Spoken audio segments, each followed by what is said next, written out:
6 ans alors qu'elle doit se débrouiller. Elle passe près des passants, pas un seul regard de pitié.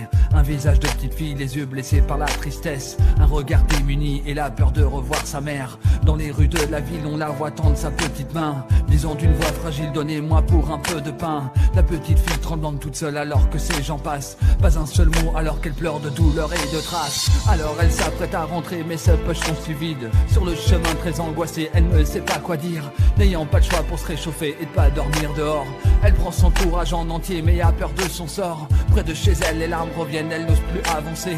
Peur de sa mère, de la misère qu'elle va lui infliger.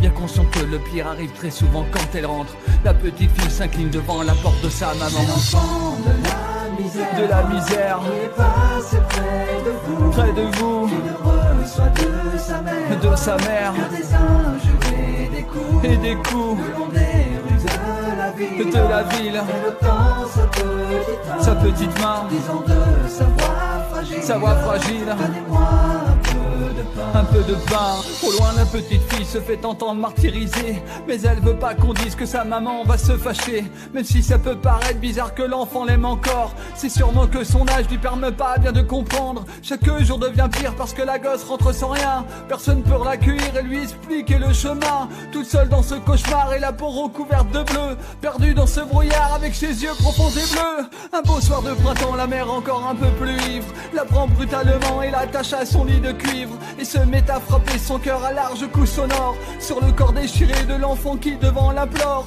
Devant tout ce vacarme et du bruit venant de la maison, un inconnu s'approche et arrête l'abomination. La mère prise de fureur décida d'en arrêter là. Elle prit son revolver en pleurs et puis se suicida. C'est l'enfant de la misère que l'on vient de ramasser dans le sang et la poussière, comme un pauvre oiseau blessé, on la prend et la console on la met dans un lit blanc. mais déjà La vie s'envole de son petit corps tremblant. C'est alors qu'un homme se penche et vient lui demander tout bas, avec l'espoir d'une revanche: c'est bien ta mère qui t'a fait ça? Mais l'enfant de la misère murmure très doucement, avant de quitter la terre. la terre. Non, ce n'est pas ma maman. Non, ce n'est pas ma maman.